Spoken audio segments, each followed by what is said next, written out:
예, 예, 반갑습니다. 윤준호입니다. 예, 수고 많으십니다. 비서실장님께 질문 드리겠습니다. 실장님, 네. 2015년 대한상공회의소에 조사한 바에 따르면 민간기업 518개 가운데 94%가 학력 기재를 요구하고 있고 공기업 10개 중 7개 기관이 출신 학교에 대한 차별을 하는 것으로 나타납니다. 대한민국은 학벌주의와 연구주의로 불합리한 차별과 조직 내 파벌 문제가 심각하고 이로 인한 입시과잉, 사교육, 급정, 명문 학군 주변 부동산 상승을 잡지 못하는 현실입니다. 이에 따른 막대한 사회적 비용을 지불하는 것이 대한민국 현실이라고 생각합니다. 동의하시죠? 네. 대한민국 이런 상황에서 대통령님께서 지난해 6월 수석 비서관 보좌관 회의에서 공공부문 블라인드 채용 도입을 천명한 근본적인 이유도 여기에 있다고 생각을 합니다. 실장님, 정부 공공기관들은 채용, 승진, 보수 등에서 원칙적으로 학력 차별을 금지하고 있죠. 예. 그러나 현재 국가공무원 인사기록카드에는 학력을 기재하고 있습니다. 중앙부처 공무원들을 제외한 모든 공무원은 인사기록카드에 학력 사항을 기재하고 있습니다. 국가기관의 장으로 하여금 그 소속 공무원 인사기록을 작성, 유지, 보완하도록 공무원 인사기록 통계 및 인사사무 처리 규정의 규정 학력 증명서를 제출받습니다. 중앙공무원의 경우 학력란에 학위 전공을 기재하고 학교는 기재하지 않고 있으나 부처들은 별도로 학력사항이 기재된 양력카드를 작성해 보관 관리하고 있습니다. 군인도 마찬가지입니다. 각 군에서 계급별로 인사기록카드를 관리하고 있습니다. 실질적으로 군인을 포함한 전 공무원들이 학력차별에 노출되어 있습니다. 어떻게 생각하십니까? 예, 저희들도 개선하기 위해서 많은 노력을 하고 있습니다. 관련한 조금 더 나은 방법에 대해서 인사혁신처와 계속 좀 머리를 맞대고 있는데요. 이걸 뭐 다 없애는 것이 해소하는 방법인지 또 그것도 답이 아닌 것 같고, 그래서 계속 좀 더 나은 방법에 대해서 고민을 더 하겠습니다. 예. 예, 대통령님의 블라인드 채용 의지 천명 이후 공기업을 비롯한 민간 기업도 블라인드 채용에 참여하고 있다는 보도가 잇따르지만 핵심적인 변화는 공공부문의 중심에서 시작되어야 한다고 생각을 합니다. 실장님, 일반 행정직 공무원, 소방직, 군인, 경찰직에 굳이 학력이 필요합니까? 공정 공무원 시험을 통해서 채용되었는데 본 의원 생각에는 학력이 필요하지 않다고 생각을 합니다. 그런데 청와대도 마찬가지입니다. 국회의원은 선출직이라 당연히 공개 대상이고 비서관들이야 전문성을 검증받아 선발된 것이니 정보 공개 차원에서 필요하지만 행정관을 뽑을 때 학력 정비서가 어떤 영향을 미칩니까?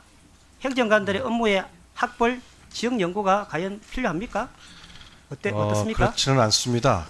물론 가급적이면 현재 말씀하신 대로 그런 사항들이 있어서 지역 균형에 대해서는 나름 저희가 노력을 하고 있습니다만은 학력에 대해서 저희 내부 채용 때는 중요한 요소로 보지 않고 있습니다. 예, 청와대부터 인사기록 카드에 출신지랑 학력란을 없애는 것이 어떻냐고 제안해 봅니다. 졸업증명서 받지 않고 특수직이나 전문성이 필요한 경우 관련 경력이나 연구 성과물로도 평가가 가능하다고 생각합니다. 블라인드 채용의 핵심 취지는 공정성 아니겠습니까? 개인이 어떤 능력을 가지고 업무를 어떻게 해왔는지, 어떤 성과가 있었는지를 평가하는 실력 중심 사회에 청와대가 앞장서서 공정사회를 만들어간다는 메시지를 강하게 던질 필요가 있다고 생각을 합니다. 누구나 자기 분야의 전문성을 가지고 노력하면은 실력만으로 인정받을 수 있다는 강한 메시지가 정말 필요합니다. 본 위원은 청와대와 정부가 던지는 메시지가 강해야 사회 전 분야의 인사평가 제도나 승진 제도가 능력 중심 평가 방식으로 강화된다고 봅니다. 실장님께서 구체적으로 검토해 보실 의향이 있는지 궁금합니다. 의견 말씀해 주십시오. 예, 의원님 말씀하신 취지에 전적으로 공감하고요. 어떤 방법이 조금 더 저희가 모범적으로 개선책을 내놓을 수 있을지 꼭 내부에 중요한 의제로 검토를 한번 하겠습니다. 예.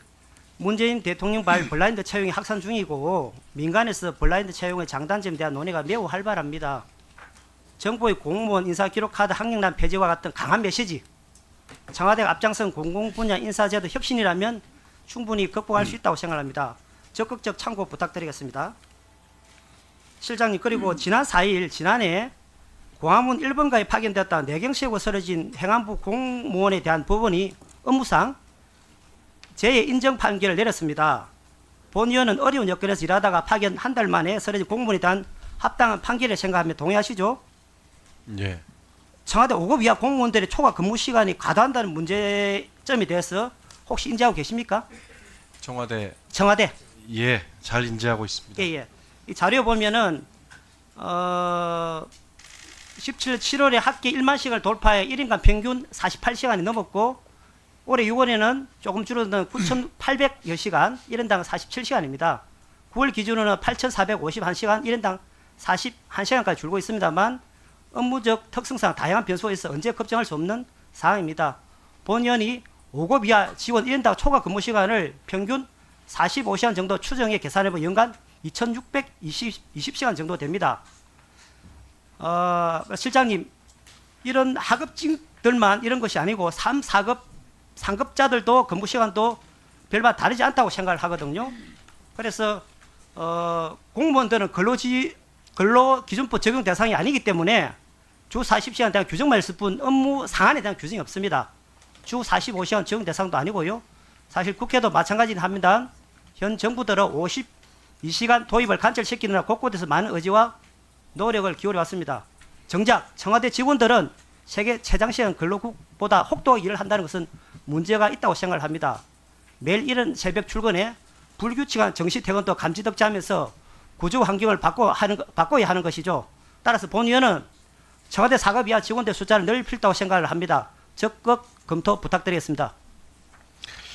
예, 감사합니다, 의원님. 제가 사실은 살피고 걱정해야 될 문제인데 의원께서 말씀을 주셔서 저희들 나름으로 연가를 꼭 사용하도록 적극 독려를 하고 있고 또 사용하지 않으면 수석실별로 이 벌점을 주는 제도도 하고 또 수요일 날을 가정의 날로 해서 6시 이후에는 업무를 볼 수 없도록 또 하고 또 금요일도 추가하고 여러 가지 노력을 해서 최대한 좀 합리적인 업무 환경을 만들려고 노력을 하고 있습니다만은 여전히 청와대 특성상 의원님 지적 주신 대로 노동 시간이 좀 과해서